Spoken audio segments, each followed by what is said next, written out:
napalaban sa pagbayo ng bigas para sa amik, iba naman ang kailangan ihanda ni Melissa. Ang fierce na Indigenous People Women's President, nakasapi ng tribong Blaan. Ang ganap niya for the day, kumuha ng the best na kawayan. Pero para saan? Hanap na lang po tayo, no? Okay. Bang madaling... Mas maganda yata to, sir. Ito? Okay, maliit lang. Parang... Hindi na kailangan ng itak, ma'am. Sus naman. Thank you, ma'am.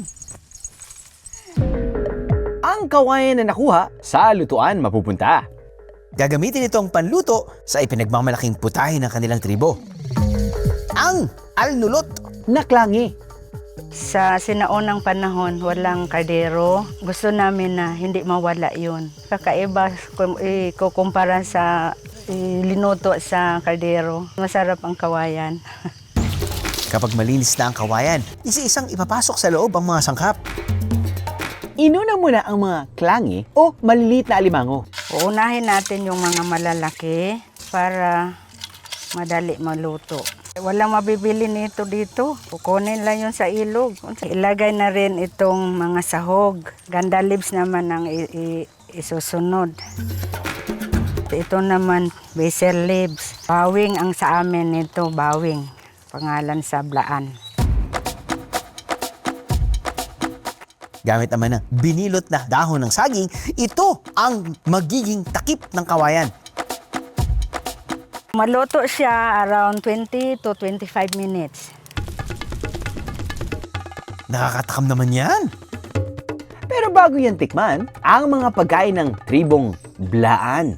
Mainit muna akong sinalubong sa kanilang lugar. Ang kanilang mainit na pagtanggap. Kitang-kita rin pati sa dami ng pagkain inihanda nila.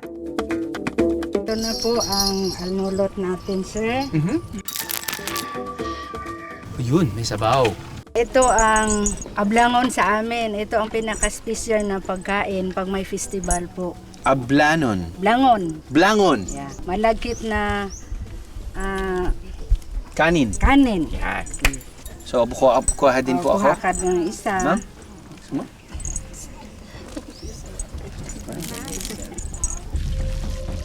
I-try mo to. Paano po kinakain yan? Ayan, ganito lang. Madali lang to. Ganyan lang. Okay. So, tinanggal. Tanggalin lang yun. Tapos, kung ayaw mo kakain, pwede rin kakainin mo yun. Kainin na natin. Kainin natin. Ito. So, pati mismo yung... Yeah, isalin mo na lang yung balat niya. Anong say mo? Sarap? Hindi ko alam na pwedeng kainin pati yung balat. Yes, sir. Pati ganito, pwede pa rin. Pwede na rin kainin. Oo. Yung kawayan pwede din kainin? Hindi na. Hindi na nila. Ang mga pagkain ng tribong Blaan. Ang siya raw sumisimbolo ng kapayakan ng kanilang pamumuhay. Importante yung arnulot kasi iwas gastos din. Kahit wala ka ng dala, galing sa bahay mo. Pagdating mo, nandun lang siya, hindi na mabibili. Puputulin mo lang, may pagkain ka na at may ulam ka na ron. Yung ating traditional bamboo cooking, no, ang pinagmamalaki ng Davao del Sur. Since Davao del Sur is a diverse community siya, no, but mostly marami tayong mga tribal communities. And at the same time, they make use of the food or nasa backyard lang nila. Yung mga bamboo kasi nagtatribe sila sa mga bukid, no. So we have mountain areas, mga mountain ranges. Ayan, nabiting kayo sa biyahe? All you gotta do is just subscribe to the YouTube channel of GMA Public Affairs and you can just watch all the Behind the Drew episodes all day, forever in your life. Let's go! Yeehaw!